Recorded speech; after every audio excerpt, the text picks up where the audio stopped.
Dengue හැදුනට පස්සේ ඉස්පිරිතාලෙම නවතින්න ඕන කියන්නේ බෙහෙතක් හේතක් දෙන්නෙත් නෑ නේද ඩෙන්ගු වලටම කියලා. අනිත් එක දවස් 3-4කින් උනත් බහැලා යනවලු. මුල් දවස් ටිකේට වඩා ටිකක් උණ අඩු වෙනවලු. ඉතින් ඩෙන්ගු වලටම කියලා ඉස්පිරිතාලෙ නවතින්න ඕනද? මේ වගේ ප්‍රශ්න ඔයාටත් තියෙනව නේද? අපි එහෙනම් ඒ ගැන කතා කරමු. මම නර්ස් සුපේක්ෂා. ඩෙන්ගු වලට අවදි 3ක් තියෙනවා. ඉතින් මේකෙදි ඔයාගේ ඇඟ ඇතුලේදී වෙන්නේ මොකද්ද කියලා දැනගන්න එක හරිම වැදගත්.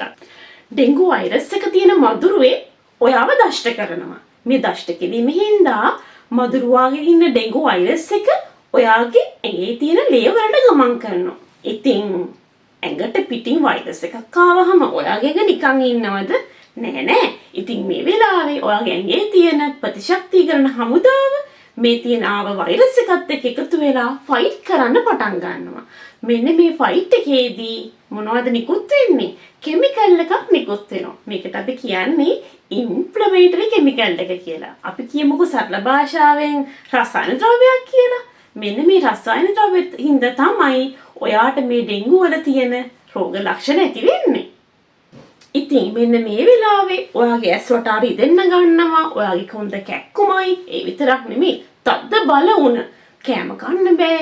ඇඟට පණක් නෑ. ඔයාගේ සන්ධි වේදනාව උපරිමයෙන්ම තියෙනවා. ඉතින් මේ මොනවද දැන් ඔයාට කියන්නේ?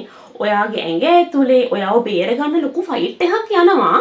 හැබැයි මෙන්න මේ වෙලාවේ එළියට රෙඩ් ලයිට් එකක් නිකුත් කරනවා ඔයාගේ ඇඟ ඇතුලේ ලොකු ෆයිට් එකක් තියෙනවා කියලා. ඉතින් මේ රෙඩ් ලයිට් එක කියන්නේ මොකද්ද? අපිට මේ දකින්න පුළුවන් වෙන රෝග ලක්ෂණ ටික. මෙන්න මේ විතරක් නෙමෙයි.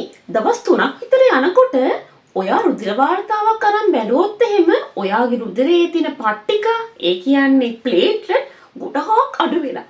අන්න ඒකනේ කියන්නේ ඔයා උණ හැදිලා ડોක්ටර් ගාවට ගියාට පස්සේ දවස් 3කින් ලේ වාර්තාවක් අරගෙන එන්න අපිට ඩෙන්ගුද කියලා පොඩ්ඩක් බලා ගන්න ඕන කියලා. අන්න ඒකයි දවස් 3කින් ඔයාගේ ලේ එකක් බලන්න කියලා ડોක්ටර් ඔයාට කියන්නේ.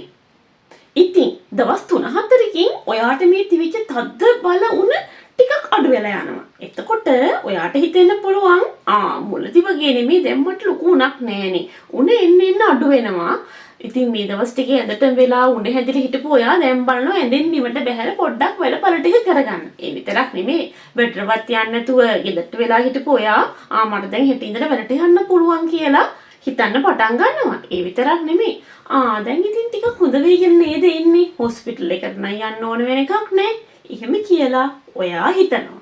මේක හරිද? නෑ. ඒක වැරදි. ඩෙන්ගු කියන්නේ වෙනස් ලෙඩක්. ඒකනේ ඩෙන්ගු මාරාන්තිකයි කියලා කියන්නේ.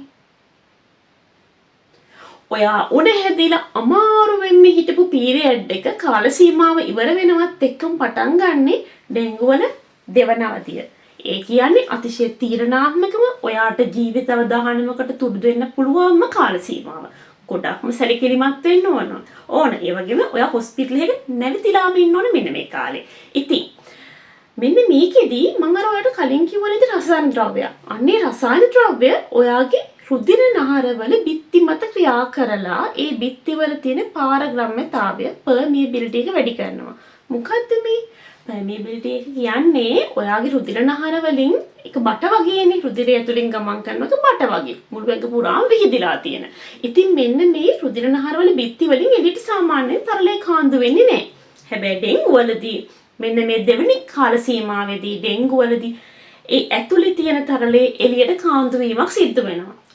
ඔයාගේ රුධිරයේ තියෙන තරලය එළියට කාන්දු වෙනවත් එක්කම ඔයාගේ රුධිර පරිමාවට මොකද්ද වෙන්නේ? ඒක එන්න අඩු වෙනවා. රුධිර පරිමාව අඩු වෙනකොට ඔයාගේ හાર્ට් එකට පොම්ප කරන්න පුළුවන් රුධිරය මදි. එතකොට ප්‍රධාන අවයව මොළය, වකුගඩු, අක්මාව වගේ ප්‍රධාන අවයව වලට පොම්ප කරන්න රුධිරය නැහැ.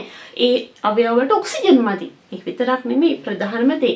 ඔයාගේ රුධිර පීඩනය අඩු වෙනවා. රුධිර පීඩනය අඩු වෙනකොට ඔයාට බරපතල ජීවිත අවදානමකට ඔයා ලක් වෙනවා. මේකට අපි කියන්නේ ලීකින් එක කියලා. ඒ වගේම අපි ඩෙන්ගු ෂොක් තත්ත්වයකට ඔයා පත් වෙනවා කියලා අපි මේ අවස්ථාවේදී කියනවා. මෙන්න මේ වෙලාවේ ඔයා හොස්පිටල් එකේ ඇඩ්මිට් වෙලා ඉන්නකොට සෞඛ්‍ය කාර්ය මණ්ඩලය මගින් ඔයාගේ රුධිර පීඩනය, නාඩි, මුත්‍ර පිට කරන ප්‍රමාණය, රුධිරයේ තියෙන ඔක්සිජන් ප්‍රමාණය, ඒ විතරක් නෙමෙයි නිතරම රුධිර පරීක්ෂණ කරලා ඒවා සටහන් තැවීමක් සිද්ධ කරනවා. මෙන්න මේ සටහන් සංසන්දනය කරලා ඒගොල්ලෝ නිගමනයකට පත් වෙනවා මොකද්ද ඔයාගේ ලීකින් එක, මොකද්ද ඔයාගේ රුධිරය තියෙන තරල ප්‍රමාණය එළියට කාන්දුන වේලාව ඒගොල්ලෝ නිර්ණය කරනවා. ඇත්තටම මේක ලයිෆ් සේවින් කැල්කියුලේෂන් එකක්. මෙන්න මේක ඔයාගේ සෝවීමට ගොඩාක් බලපානවා. ඒ විතරක් නෙමෙයි ඔයාට ලබා දෙන සේලයින් ප්‍රමාණය, ඔයා කටින් බොන දියර ප්‍රමාණය හරියට ගානට නිම්මට මෙන්නලා තමයි ලබා දෙන්නේ. මේ දේවල් වැඩි වෙන්නත් බෑ, අඩු වෙන්නත් බෑ. ඉතින් ඇයි ඇඳෙව්වත් බහින්න දෙන්නේ නැත්තේ? සමහර මිස්ලා මේ ළඟ තියෙන ටොයිලට් එකටවත් යන්න පයින් යන්න දෙන්නේ නැහැ. වීල් චෙයාර් එකකින්ම යන්න, රෝද පුටුවකින්ම යන්න කියලා කියනවා. ඇයි ඒ? ඔව් ඩෙන්ගු හැදිලා ඉන්න ඔයාගේ මම ඔයාට කිව්වානේ රුධිර පීඩනය ගොඩාක් අඩුයි කියලා. මෙන්න මේ වෙලාවේ ඔයා ඇඳෙන් බැහැලා යන්න ගියොත් ඔය හાર્ට් එකට සිද්ධ වෙනවා ගොඩාක් වැඩ කරලා ඔයාට අවශ්‍ය කාර්ය කිරීමට ශක්තිය ලබා දෙන්න. ඉතින් මේ වෙලාවේ එහෙම සිද්ධ වුණොත් මේ අඩු වෙලා තියෙන රුධිර පීඩනය තවත් අඩු වෙලා ඔයාට ඩෙන්ගු ෂොක් තත්ත්වෙකට පත් වෙන්න පුළුවන්. ඉතින් මම ඔයාලට කිව්වනේ ඔයාගේ ප්ලේට්ලට් ප්‍රමාණයත් මේ වෙලාවේ ගොඩක් අඩුයි. ඔයා ඇවිදලා කරලා යන්න ගිහිල්ලා මොනවා හරි අනතුරක් සිද්ධ වුණොත් ඔයාගේ ඇඟෙන් රුධිරය පිටවීමේ සම්භාවිතාවත් වැඩි. මොකද ප්ලේට්ලට් අඩු වෙනවා කියන්නේ රුධිරය ගැලීමේ සම්භාවිතාව ප්‍රවණතාවය ඉතාමත් වැඩි වෙන්න පුළුවන් හින්දා. ඉතින් අන්න ඒකයි ඔයාව සම්පූර්ණයෙන්ම විවේකී තියලා තියන්නේ.